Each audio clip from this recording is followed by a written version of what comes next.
The culturally prescribed God idea of exoteric religion is not the divine itself, but only a cultural and entirely conditional means for turning to the divine. Taken from the ALETHEON, Volume 1, page 121.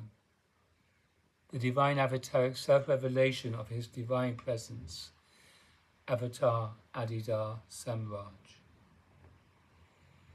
In the Hindu cultural tradition, there is a great variety of forms of exoteric religious worship, each of which is centered around a particular culturally prescribed divine image, idea, and mythology.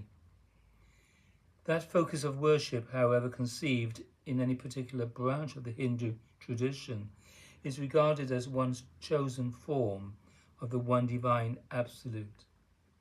The understanding within the Hindu cultural tradition, in its most profound developments, is that whatever chosen form a person may worship in the exoteric manner is a construct through which he or she is moved to turn to the one divine absolute. Thus, it is understood that one's exoterically worshipped chosen form is not the one and absolute divine itself, but is rather the culturally prescribed means whereby one turns to the one and absolute divine, because the one divine absolute itself is, within the most profound developments of the Hindu cultural tradition, understood to transcend all constructs and altogether all limiting conditions. This understanding of the nature of exoteric religious worship is correct. Indeed, all the various modes of exoteric religion, not merely in India, but in all parts of the earth and in all periods of history, should rightly be understood to be veritable forms or variant possibilities of exoteric devotion to a chosen form of the divine, or to a particular culturally prescribed and, in accordance with tradition, described divine image, idea, and mythology.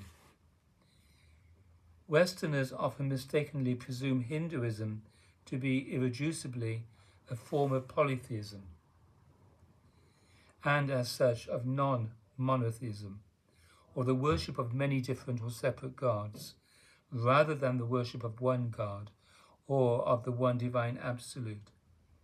However, the right understanding of the Hindu religious tradition is not that it allows for a great number of separate absolute divinities, or otherwise disallows the one divine absolute.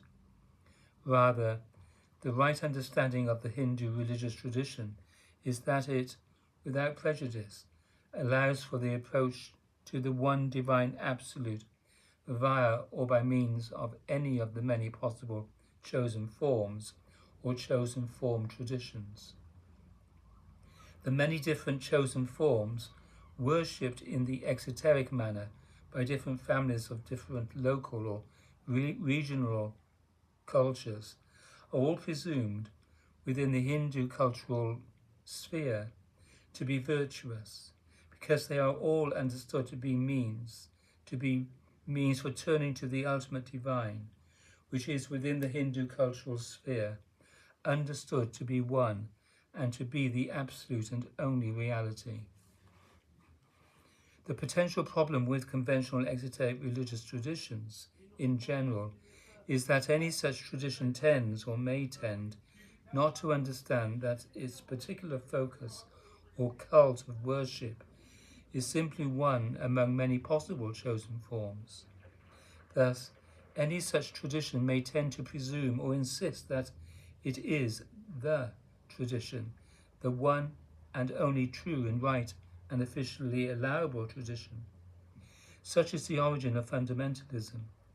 To the fundamentalist mind, the prescribed images and the otherwise described ideas of the cult define the divine, as if the divinity or reality itself has been copyrighted, subject to exclusive ownership by a particular tradition of images and ideas. Within the exoteric traditions themselves, thus replace the divine itself with their own contents. The result is, in effect, idolatry, which is what, characteristically, even the exoteric traditions themselves say should not be done. Rightly understood, the traditional admonitions against idolatry are not a matter of forbidding the worship or worshipful use of material images in temples. The sin of idolatry is any and every act, either personal or collective, of replacing the divine itself with the constructs of approach to the divine. All the exoteric religious traditions of humankind, with their many and different images, ideas, and mythologies, are each and all at least positively oriented, if not altogether true and right insofar as they are, in fact, oriented to eager surrendering worship of the ultimate divine, which is reality itself. But all exoteric religious traditions are themselves, in every sense of their nature and origin, mere constructs. Whether a given tradition has, in the case of any individual, been inherited from one's family, or one's local or regional or national or even international culture, or has been intentionally embraced from among any number of studied or somehow experienced alternatives in the course of one's life. Ultimately, the process of truly maturing in the transcendental spiritual practice of life in reality itself requires the transcending of all constructs. It is not that there must be no use of constructs whatsoever in one's approach to the divine or the one and absolute reality itself. It is simply that all mere constructs must be understood to be such and embraced only as such.